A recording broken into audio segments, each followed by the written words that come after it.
അല്ലാഹു സുബ്ഹാനഹു വ തആല നമ്മൾ ചൊല്ലിയതിനെയും പറഞ്ഞതിനെയും നമ്മൾ കബൂൽ ചെയ്ത് അനുഗ്രഹിക്കട്ടെ. വിശുദ്ധമായ ഒരു ദിനത്തിന്റെ അവസാന ഘട്ടത്തിലാണ് നമ്മൾ പ്രവർത്തിച്ചു കൊണ്ടിരിക്കുന്നത്. ഇന്നലെ 27ാമത്തെ രാവ് നമ്മളൊക്കെ ഉണർന്നിരുന്നുകൊണ്ട് പരമാവധി ആത്മീയത എങ്ങനെയൊക്കെ പറ്റുമോ ആ രൂപത്തിലൊക്കെ ഞാൻ ചെയ്തു കഴിഞ്ഞു. ഇന്ന് ഇഫ്താറോട് കൂടിയിട്ട് ബാങ്ക് വിളിയോട് കൂടിയിട്ട് 28ാമത്തെ രാവിലേക്ക് പോകും. നാളെ 29 തോഫീക്ക് 30 കിട്ടും. അത് കഴിഞ്ഞാൽ പെരുന്നാളായി. ഖുതുബയിലേക്ക് കേട്ടതുപോലെ തന്നെ റമദാൻ സലാം തന്നെ കൊണ്ടുപോകും. വീട്ടിലൊക്കെ കല്യാണം ഉണ്ടാകുന്ന ഒരു ഒരുക്കത്തെ എത്ര പാവപ്പെട്ടവരാണെങ്കിലും ഉള്ളത് കൊണ്ട് വെയിറ്റടിച്ച് തട്ടിക്കൂട്ടി വീടൊക്കെ ഒന്ന് ഒരുക്കും. പെണ്ണിന് വേണ്ട അല്ലെങ്കിൽ ചെക്കന് വേണ്ട എല്ലാവിധ ഒരുക്കങ്ങളൊക്കെ നടത്തിയിട്ട് അത്രക്കും മനോഹരമായ രൂപത്തിൽ നമ്മൾ വീട്ടിലെ ആഘോഷങ്ങളൊക്കെ നടത്തുമ്പോൾ ഒരു അതിഥിയെ പോലെ നമ്മുടെ വീട്ടിലേക്ക്, നമ്മുടെ നഫ്സിലേക്ക്, നമ്മുടെ പ്രവർത്തനത്തിലേക്ക്, നമ്മുടെ ജീവിതത്തിലേക്ക് കടന്നു വന്ന റമദാൻ ഒരു മാസത്തെ കാലയളവിന് ശേഷം വിട പറഞ്ഞു പോകുമ്പോൾ നമ്മുടെ വീട്ടിലേക്ക് ഒരു അതിഥി വരുമ്പോൾ അതിഥിക്ക് ഇഷ്ടപ്പെട്ടത് മോശപ്പെടുത്തി കൊടുത്ത എന്തെങ്കിലും അവസ്ഥ? ഒരു ഗ്ലാസ് ചായയിൽ ഉപ്പിട്ട് ഇളക്കി കൊടുത്താൽ അതിഥി അത് പ്രകടിപ്പിക്കൂലെങ്കിലും അതിഥി ആ സമയം കഴിഞ്ഞാൽ സലാഞ്ചലികൾ പോകും. പക്ഷെ അതിഥിയുടെ മനസ്സിലുണ്ടാകും എന്തൊരു ആതിഥേയത്വമാണ്, വളരെ മോശമായ ആതിഥേയത്വം. ഒരു വെള്ളം തന്നിലേക്ക് കുഴപ്പമില്ല എന്ന് പറയില്ലേ? ഉപ്പിട്ട ചായ കൊടുക്കുന്നതിൽ ഒന്നും തന്നില്ലെങ്കിൽ കുഴപ്പമില്ല. അവഹേളിച്ചു എന്ന രൂപത്തിൽ വിശുദ്ധമായ റമദാൻ നമ്മിൽ നിന്ന് അകന്നു പോകാൻ പാടില്ല. നമുക്ക് കാത്തിരക്ഷിക്കട്ടെ. ആതിഥേയനെ പോലെ, ഒരു അതിഥിയെ പോലെ റമദാൻ കടന്നു വന്നിട്ട് ആതിഥേയന് കാണിക്കേണ്ട യഥാർത്ഥത്തിലുള്ള ഒരു സ്വീകരണം. റമദാനിന് വേണ്ടിയിട്ട്, റമദാൻ എന്ന് പറയുന്ന ഒരു മനുഷ്യരൂപമല്ല. റമദാനിന് വേണ്ടത് എന്തെങ്കിലും നമുക്കറിയാം.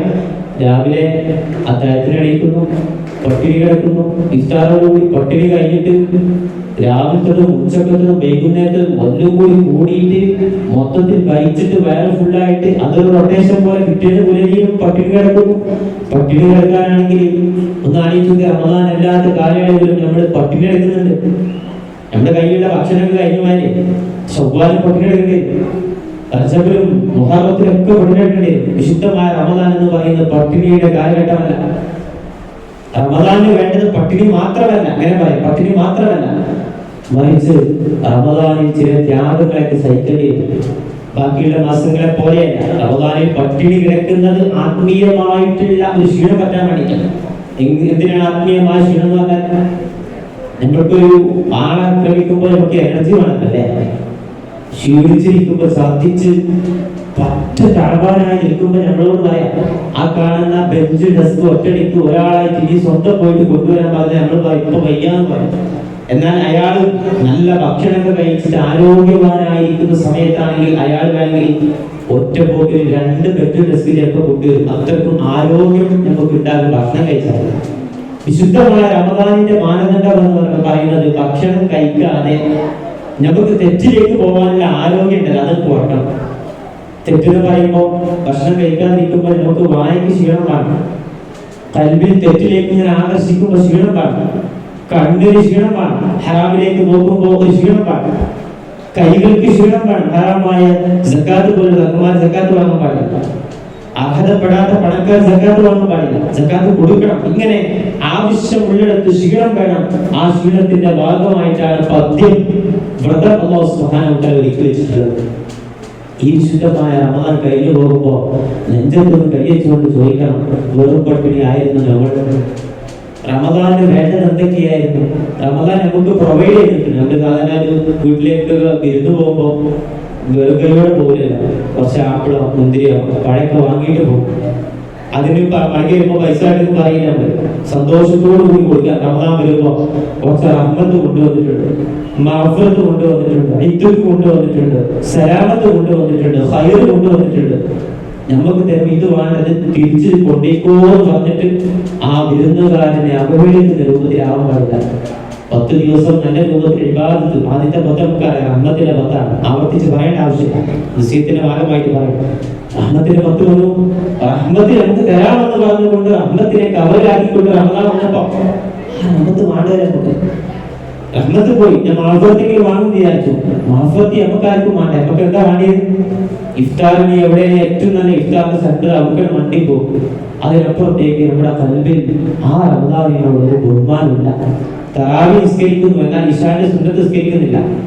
ഇശാന്റെ സുന്നത്തിനാണ് തറാവിന്റെ സുന്നത്തിനേക്കാൾ കൂടി ഇഷ്ടം. തറാവി എന്ന് പറയുന്ന നിസ്കാരത്തേക്കാൾ കൂടി ദൂരം മുമ്പ് നിസ്കരിക്കുന്ന 2 റക്അത്തിന്, ദൂരം ശേഷം 2 റക്അത്തിന് നമ്മൾ അതൊന്നും ചെയ്യില്ല.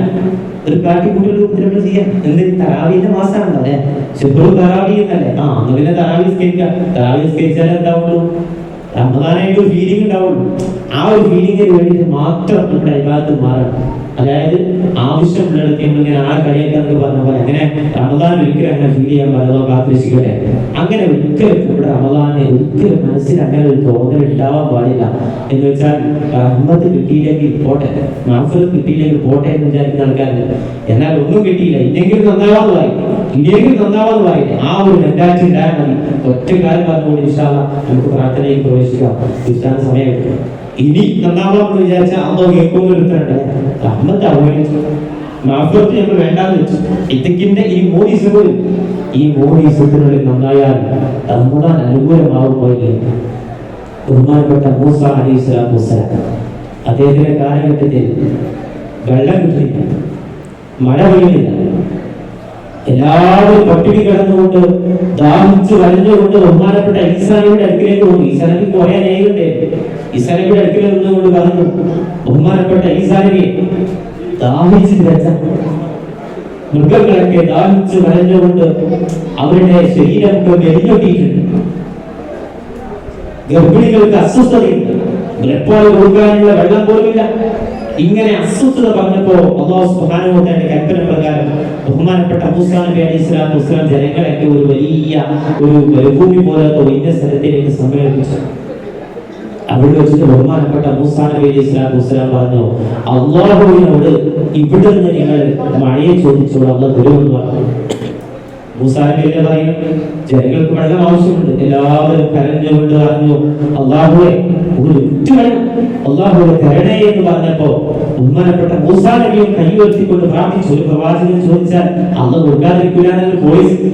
പ്രവാചകൻ ചോദിച്ചാൽ അത് അള്ളാഹ് കൊടുക്കും. ഒരു പ്രവാചകൻ ആക്രമിച്ചാൽ ആ നാട് ഇല്ലാതെ, ആ നാടെന്ന് പൊളിച്ചു, അത് പോളിസി എന്ന് പറയുന്നത് പോലെ തന്നെ ബഹുമാനപ്പെട്ട മൂസാ നബി അലൈഹിസ്സലാത്തു വസ്സലാം കൈകൾ ഉയർത്തിക്കൊണ്ട് അല്ലാഹുവിനോട് പറഞ്ഞു, അല്ലാഹുവേ എന്റെ അടിയാറുകളായ എന്റെ അടിയാറുകളായിട്ടുള്ള എന്റെ അനുയായികൾ ദാഹിച്ചു വരഞ്ഞുകൊണ്ട് ഇബാദത്തിന് പോലും വകയില്ലാത്ത രൂപത്തിൽ ഇബാദത്ത് ചെയ്യാനുള്ള ശുദ്ധീകരിക്കാനുള്ള വെള്ളം പോലും ഇല്ലാത്ത രൂപത്തിൽ പ്രയാസപ്പെടുകയാണല്ലോ, മഴയെ കൊണ്ടല്ല എന്ന് പറഞ്ഞപ്പോ അല്ലാഹു പറഞ്ഞു, അതിൽ ഒരാൾ 40 വർഷമായിട്ട് ഞാൻ തൗബ ചെയ്യൂല എന്ന് പറഞ്ഞുകൊണ്ട് അഹങ്കരിച്ചുകൊണ്ട് നിൽക്കുന്ന ഒരാളുണ്ട്.